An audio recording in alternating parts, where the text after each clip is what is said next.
Good afternoon विद्यार्थियों।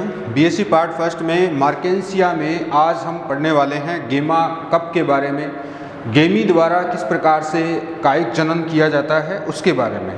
तो सबसे पहले हम गेमा कप को देखेंगे कि कहाँ होती है, उसकी व्यवस्था किस प्रकार से वो अरेंज रहते हैं थैलस पर, और थैलस पर अरेंज रहने के साथ साथ उनमें गेमी कहाँ होती है, गेमा कप क्या है, ये सब चीज़ें हम इसमें देखने वाले हैं। ठीक है।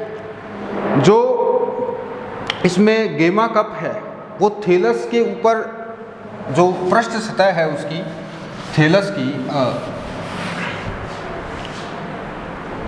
जैसे मैंने थैलस आपको बना के बताया था, इस प्रकार से थैलस होता है इसका मार्केंसिया का, और मार्केंसिया के थैलस पर ये गेमी कप है। ठीक है, इस प्रकार से होती है। और ये हमने यहाँ पर देखा था कि ये होती है एंथ्रीडियोफोर, ऐसा ही कुछ थैलस हमने बनाया था। तो गेमा कप दिखने में तो ये तो यहाँ पे थैलस पे तो आपको इसी तरह का दिखाई देगा, लेकिन अगर इसकी वास्तविक संरचना देखी जाए तो किस प्रकार की होती है, तो देखते हैं। एक कप जैसी संरचना होती है, इस प्रकार से एक कप होता है।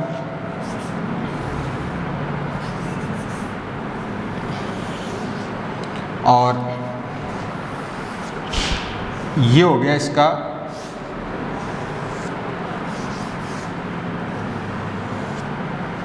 ठीक है, ये हो गई कप।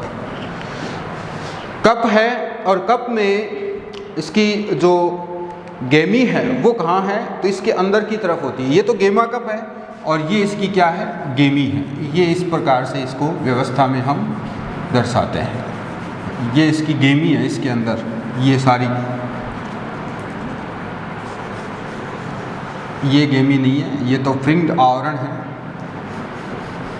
चारों तरफ का। ठीक है, ये है गेमा कप, ऐसा होता है। अब गेमा कप की एलएस जब हम काटेंगे इस प्रकार से एलएस, तब हमें कौन सी व्यवस्था दिखाई देगी, गेमी किस प्रकार की होती है, ये देख लेते हैं। तो अभी देखते हैं हम अंदर की जो एलएस है गेमी की, वो किस प्रकार की होगी, गेमा कप की एलएस। तो एलएस ऑफ गेमा कप देखेंगे।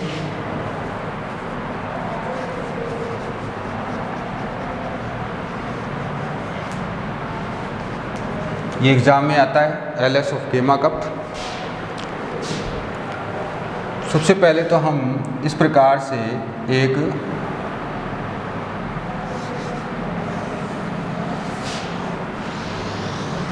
ये बन गया कपनुमा संरचना। ठीक है, इस कपनुमा संरचना में ये हो गए जैसे, क्लियर। कपनुमा संरचना में जो भाग हैं इसके, उसमें गेमा कहाँ होती है और बाकी का भाग कहाँ है। तो देखिए यहाँ पर ये सारा जो रीजन है, ये वाला, यहाँ पर मैं एक परत और बनाऊंगा इसके अंदर।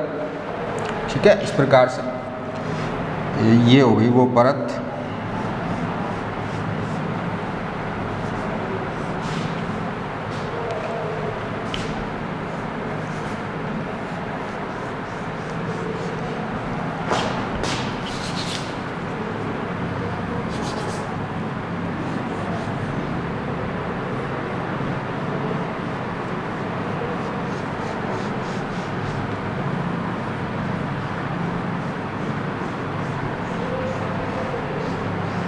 क्योंकि ये थैलस के ऊपर है तो थैलस का भाग तो बनेगा ही बनेगा।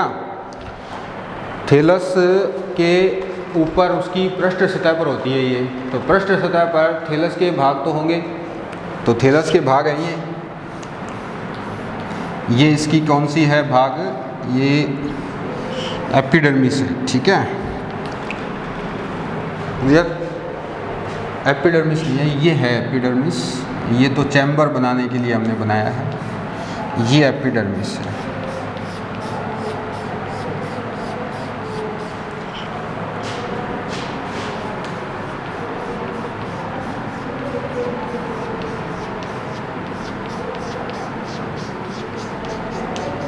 ये हो गई एपिडर्मिस।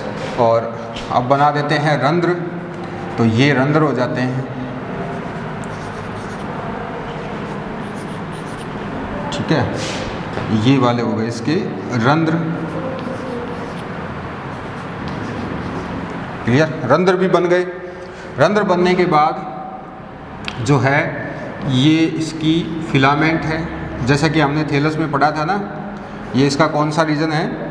ये इसका वो रीजन है जहाँ पर भोजन का निर्माण होता है, यानी स्वांगीकरण क्षेत्र है ये, ठीक है।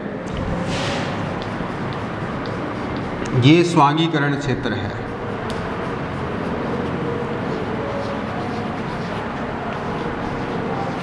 क्लियर। और इसके अंदर स्वांगीकरण क्षेत्र में यहाँ पर फिलामेंट होते हैं, ये सारे फिलामेंट हैं। अब आप सोच रहे होंगे कि गेमा कप में ये कहाँ से आ गए, तो ये थैलस का ही भाग है। तो थैलस पर गेमा कप जो होगी वहाँ पर इस प्रकार से थैलस का भाग तो होगा ही होगा। ये इसके फिलामेंट, और फिलामेंट के साथ साथ इन सभी कोशिकाओं में क्या होते हैं? क्लोरोप्लास्ट पाए जाते हैं। तो ये सब में पाए जाते हैं, ठीक है, मैंने बनाए नहीं है, ये सब में पाए जाते हैं क्लोरोप्लास्ट। और यहाँ पर ये स्टोरेज रीजन है, जो नीचे वाला थैलस का हमने देखा था ना भाग, ये स्टोरेज रीजन है इसका, यानी यहाँ पर भोजन क्या होता है? संचित होता है। तो आप देख सकते हैं, हम नीचे की तरफ देखेंगे हम, तो ये देखो आप थैलस का आ गया ना भाग, ऊर्ध्ववर्ती होने की वजह से गेमा कप का निर्माण होता है। तो ये भाग तो हमने पिछली क्लास में डिस्कस किया ही था, बस इसको हमने गेमा कप के साथ बनाया है, क्योंकि ये थैलस के ऊपर ही होती है गेमा। ये इसका स्टोरेज रीजन है, ठीक है, ये स्टोरेज रीजन हो गया। क्लियर। और अंदर जो है यहाँ पर, अंदर की तरफ यहाँ पर क्या होती है? गेमी होती है। ये गेमी है, और इनमें व्रंत होता है एक, जो सेंटर वाली गेमी है वो बड़ी होती है आकार में, परिपक्व होती है, ठीक है। लेकिन जो किनारे वाली होती है यानी परिधि वाली होती हैं वो अपरिपक्व होती हैं, छोटी होती हैं। तो आप देख सकते हैं कि ये जो गेमी है इस प्रकार की, इसके अंदर ये परिपक्व है, मैच्योर गेमी है। तो ये तो हो गई मैच्योर गेमी, और ये हो गई इमैच्योर, ये खुद गेमा कप हो गया, ठीक है। यहाँ देखें हम तो ये स्टोरेज रीजन है, यानी संचित करने वाला भाग, और ये वाला जो रीजन है ये है फोटोसिंथेटिक रीजन, यानी यहाँ पर क्या होता है? भोजन का निर्माण होता है, ठीक है। तो गेमा कप की एलएस हमें इस प्रकार की दिखाई देती है, ये एग्जाम में पूछते भी हैं। और नीचे की तरफ देखिए, यहाँ पर अब चूंकि थैलस है तो नीचे की तरफ क्या होती हैं? राइजोइड्स होती हैं, ये राइजोइड्स और सेल हैं, ठीक है। क्लियर। गेमा कप की एलएस तो हमने देख ली, और गेमी उसमें किस प्रकार से व्यवस्थित होती है वो भी हमने देख ली। लेकिन गेमा बनती कैसे है? तो देखिए यहाँ पर जो आप कोशिकाएं देख रहे हैं थैलस की, ये वाली, इन कोशिकाओं द्वारा गेमी का निर्माण होता है। तो इनमें से कुछ कोशिकाएं गेमा प्रारंभिका का काम करती हैं और फिर गेमी का निर्माण होगा। तो वो और देख लेते हैं कैसे होता है, फिर उसकी संरचना में देखेंगे गेमी की संरचना में क्या है, और फिर उसका अंकुरण।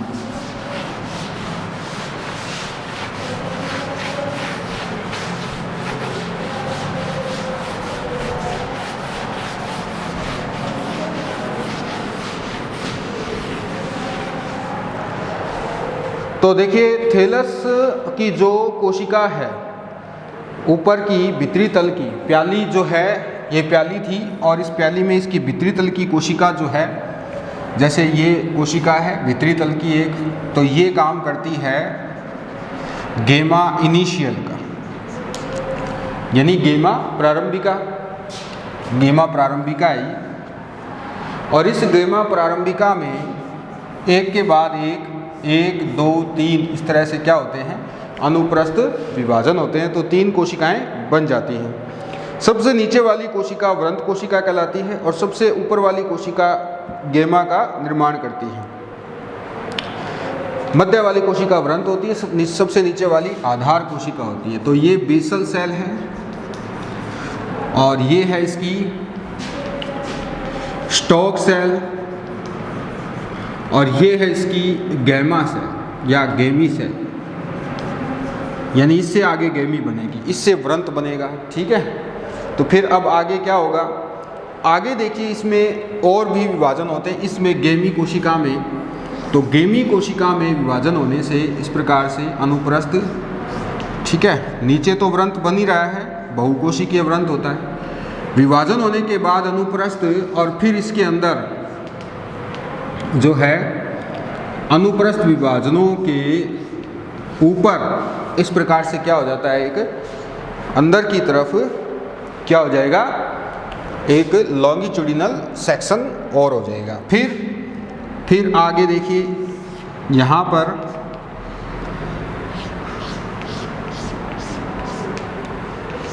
इसमें हो जाएगा इस तरह से एक परिणतिक विभाजन और फिर धीरे धीरे ये गेमी बन जाएगी। तो गेमी की परिपक्व संरचना जो है यहाँ मैं साथ ही साथ बना देता हूँ। इस प्रकार की गेमी होती है ये परिपक्व गेमी का डायग्राम है।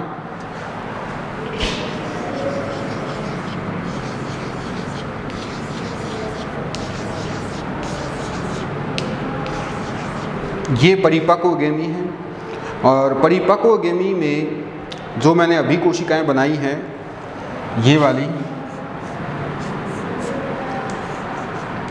ये ऑयल सेल्स होती हैं इसमें।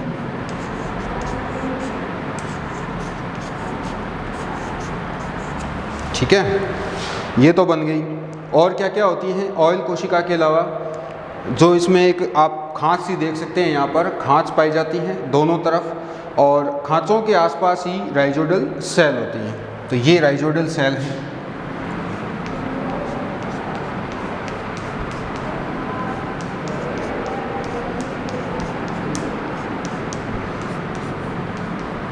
और बाकी गेमी की कोशिकाएं हैं।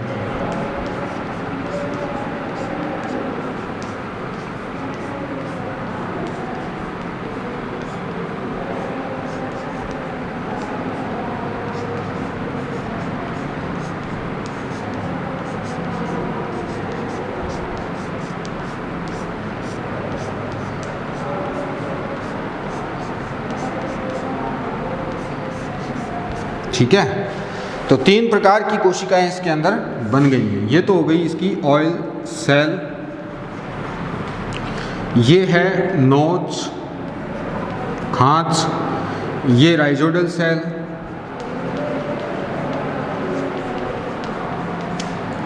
ठीक है। तो कुछ श्लेष्मा कोशिकाएं भी इसके अंदर पाई जाती है। उत्तरोत्तर और जो कई विभाजन होते हैं उससे कई कोशिकाएं बनती हैं। तो कई कोशिकाओं के बनने से इनके अंदर क्या होता है, ऑयल का संचयन होता है। जो आप मोटी भित्ति वाली कोशिकाएं देख रहे हैं उनमें ऑयल का संचय होता है और बाकी जो कोशिकाएं हैं ये वाली, इनके अंदर क्लोरोप्लास्ट पाए जाते हैं। ये क्लोरोप्लास्ट है क्योंकि कायिक भाग है ना, ये कायिक भाग कायिक जनन में ही हम पढ़ रहे हैं। तो इनके अंदर क्या पाए जाते हैं, ये क्लोरोप्लास्ट पाए जाते हैं। ये क्लोरोप्लास्ट है। तो ये परिपक्व गेमी है। ठीक है, इस प्रकार से। तो गेमा इनिशियल है और गेमा इनिशियल में 2 अनुप्रस्थ विभाजन होंगे पहले, जिससे कि 3 कोशिकाएं बनेगी। सबसे ऊपर वाली गेमा सेल्स कहलाती हैं, बीच वाली स्टाक। तो जो नीचे की ओर स्टाक बनेगा वो इस बीच वाली यानी मध्य कोशिका से बनेगा, फिर बेसल कोशिका। ऊपर वाली गेमी कोशिका में क्या होगा, बहुत सारे विभाजन हो जाएंगे अनुप्रस्थ। फिर अनुप्रस्थ विभाजनों पर एक कौन सा विभाजन हो जाएगा, अनुदैर्घ्य, और फिर परिणतिक। इस तरह से कई उत्तरोत्तर विभाजन होने से फिर धीरे धीरे इस प्रकार की संरचना बन जाएगी। इसे हम कहते हैं परिपक्व गेमी। गेमी बनने के बाद जो जल अवशोषण होता है, तो जल अवशोषण होने से जो इनके अंदर कप के अंदर जो ये गेमी होती है, तो उसका ये व्रंत जो है वो कमज़ोर पड़ जाता है और कमज़ोर पड़ने से व्रंत टूट जाता है और गेमी रिलीज हो जाती है, गेमी फ्री हो जाती है और जल की बूंदों के साथ, इधर उधर वर्षा की बूंदों के छिड़काव के साथ वो बिखर जाती है, इधर उधर बिखर जाती है। और बिखरने के बाद इसका अंकुरण होता है। तो मैं इसी में बता देता हूँ, यहाँ पर राइजोइडल सेल देख रहे हैं आप, तो यहाँ से तो इस प्रकार से राइजोइड्स बननी शुरू हो जाएगी, ठीक है। और फिर इसके अंदर इस प्रकार से विभाजन होगा। तो विभाजन की वजह से ये जो नोच या जो खांच है ये यहाँ से धीरे धीरे ब्रेक होना शुरू हो जाएगी, क्योंकि राइजोइडल सेल यहाँ भी होती हैं, तो इधर से इसकी राइजोइडल बनेगी, इधर से इसकी बनेगी, और इस खांच की कोशिकाओं में विभाजन होने से ये जो गेमी है वो दो भागों में बढ़ जाएगी, यानी कि एक गेमी से दो थैलस बनते हैं। सीधी सी बात ये है, इधर तो इसका बन जाएगा और इधर इसका बन जाएगा अंकुरण की प्रक्रिया के बाद, ठीक है। और आगे हम देखिए इसके अंदर पढ़ने वाले हैं लैंगिक जनन।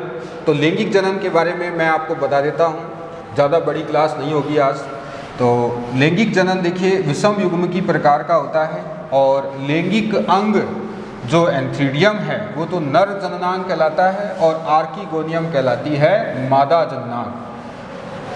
आर्कीगोनियम और एंथ्रीडियम की जो संरचना है उसके बारे में मैं आपको पहले ही बता चुका हूँ, फिर भी थोड़ा सा मैं आपको बता देता हूँ कि जो एंथ्रीडियम और आर्कीगोनियम है, तो नर जननांग के अंदर पुमणुओं का विकास होता है। एंथ्रीडियम में पुमणु कशाभिकीय और सर्पिलाकार होते हैं, बहुत सारे बनते हैं। आर्कीगोनियम में दो भाग होते हैं, उसकी वेंटर और उसकी ग्रीवा।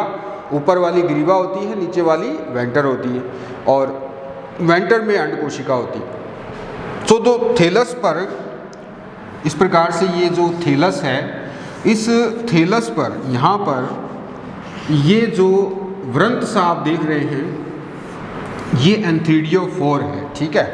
अगर थैलस कौन सा है? नर है। अगर थैलस नर है तो ये कहलाती है एंथ्रीडियोफोर, अगर ये नर है तो। अगर ये मादा है तो फिर ये क्या कहलाएगी? मादा होने की कंडीशन में ये कहलाती है आर्कीगोनियोफोर, ठीक है। अगर थैलस नर है तो एंथ्रीडियोफोर, और अगर थैलस मादा है तो आर्कीगोनियोफोर। तो आर्कीगोनियोफोर पर एंथ्रीडियोफोर है ये, तो यहाँ पर तो बनती है इसके अंदर, यहाँ पर कुछ नहीं बनता, उसके शीर्ष भाग पर एंथ्रीडियम बनती है। इसी तरह से आर्कीगोनियम में आर्कीगोनियम जो बनेगी वो कहाँ बनेगी? आर्कीगोनियोफोर के शीर्ष भाग पर बनती है। तो पूंधानी धड़ लगभग 1 से 3 सेंटीमीटर होता है और बिंब सदृश्य होता है। इसके अंदर 8 पालियाँ होती हैं। फिर उन 8 पालियों के अंदर ही एंथ्रीडियम का विकास होता है। और इम्पोर्टेंट बात यह है कि जब उस पाली का हम टीएस काट के देखते हैं, जैसे ये पाली है इस प्रकार से, ये पाली होती है ऊपर की तरफ, इसका जब हम इस प्रकार से टीएस काट के देखेंगे, ये टीएस है इसकी, ठीक है। टीएस काट के देखने पर हमें क्या दिखाई देगा कि जो एंथ्रीडियोफोर है, एंथ्रीडियोफोर यानी पूंधानी धड़, उसमें जो एंथ्रीडियम है वो यहाँ पर इस प्रकार से अल्टरनेट होती है, ठीक है। किसके साथ अल्टरनेट होती हैं? तो देखिए यहाँ पर इसके अंदर की तरफ, यानी यहाँ पर, यहाँ तो एंथ्रीडियम का विकास होता है, तो ये एंथ्रीडियम है जैसे,